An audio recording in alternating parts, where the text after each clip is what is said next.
नरेंद्र मोदी अगर इजराइल जाने से पहले सोचते, ये जंग जो है नेतन्याहू की जंग है, ये जंग उनकी पर्सनल जंग है।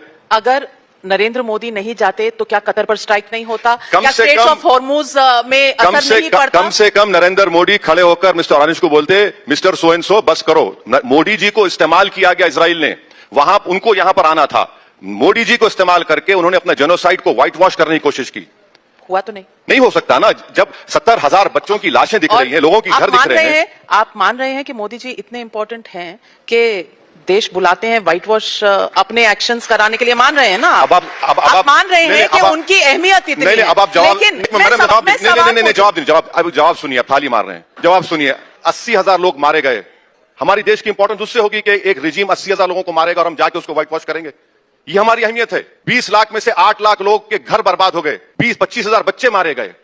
तो मोदी जी ने कभी इसको सपोर्ट किया है? मुझे बता दीजिए ना, कौन सा स्टेटमेंट है? कंडेम किया? कहा नहीं कहा। कहा उन्होंने कोई कंडेमनेशन नहीं। We are in favour of peace and we appeal to both sides to deescalate. What else does madam, the एक बात थर्ड सुनिए, कंट्री इस से? देश की खुसूसियत यह है कि नेल्सन मंडेला जेल में थे। हम नेल्सन मंडेला जिंदाबाद बोलते थे। हम उस व्हाइट अफ्रीका से ट्रेड नहीं करते थे। इंडिया, अच्छा मौजूदा दौर में हम ग्लोबल साउथ की बात करते, क्या ग्लोबल साउथ नहीं है? पैलेस्टाइन इशू नहीं है ग्लोबल साउथ, बताइए। अच्छा, प्रधानमंत्री गए, October 7th on Israel is acceptable to you? 1948 Nakba is acceptable to you? Nothing, 1948 no Nakba, killing of innocent exactly, that is what I'm saying. should be acceptable to anybody. That is, Please madam, do not draw religious lines on this basis. October 7th is not the starting of the killing of innocent people. 1948 Nakba, that was the point. Where are the Palestinians now? Living in Jordan, living in Arab countries. हम बात भी नहीं करते उनके बारे में, condemnation भी नहीं करते। नेल्सन मंडेला को हमने साथ दिया था।